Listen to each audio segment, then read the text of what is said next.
ప్రభుత్వానికి సంబంధించినటువంటి పథకాల డబ్బులు పడినప్పుడల్లా పేదవాడి ముఖంలో ఆనందంతో పాటుగా వ్యాపారుల ముఖంలో ఆనందం.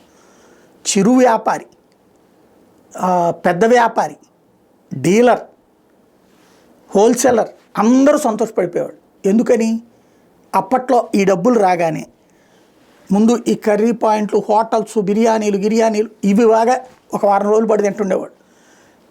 అదే సందర్భంలో ఈ ముందు బట్టలు కొనేసుకునేవాళ్ళు చిన్నపాటి, తర్వాతన బైకులా, ఎలక్ట్రానిక్ ఎక్విప్మెంటా, ఏయో ఒకటి కొనుగోళ్ళు అనేది జరుగుతుండే. చిన్న చిన్న బంగారపు ఇవా, రింగులా, లేకపోతే ముక్కు పుడకలా, లేకపోతే ఇంకోటి ఇట్లాగా ఇది ఒక కొనుగోలు ప్రక్రియ నడిచిపోయేది. ఈ కొనుగోలు నడిచినప్పుడు చిరు వ్యాపారి, మధ్యతరగతి వ్యాపారి వాళ్ళు ఎక్కడి నుంచి కొనుక్కొస్తారు? డీలర్, హోల్సేలర్ పైన ఎక్కడి నుంచి కొనుక్కొస్తారు? డీలర్.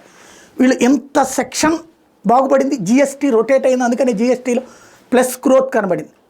వీళ్ళు అధికారంలోకి వచ్చిన తర్వాత ఈ 10 నెలల్లో 2 సార్లు మాత్రం గ్రోత్ కనిపించింది. అది మొన్నటిసారి +4%, అంతకుముందు ఒకసారి +10%, మిగతాదంతా కూడా మైనస్సుల్లోనే ఉన్నటువంటి పరిస్థితి.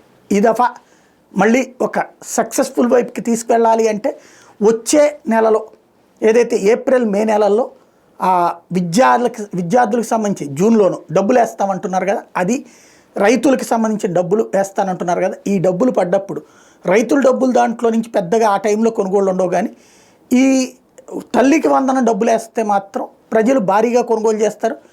మనకి అప్పుడు జిఎస్టీ గ్రోత్ భారీగా పెరుగుతుంది. అట్ ద సేమ్ టైం మళ్ళీ వ్యాపారుల కళ్ళల్లో ఆనందం చూడొచ్చు అన్నటువంటిది తెలుగుదేశం పార్టీ కూడా భావిస్తుంది.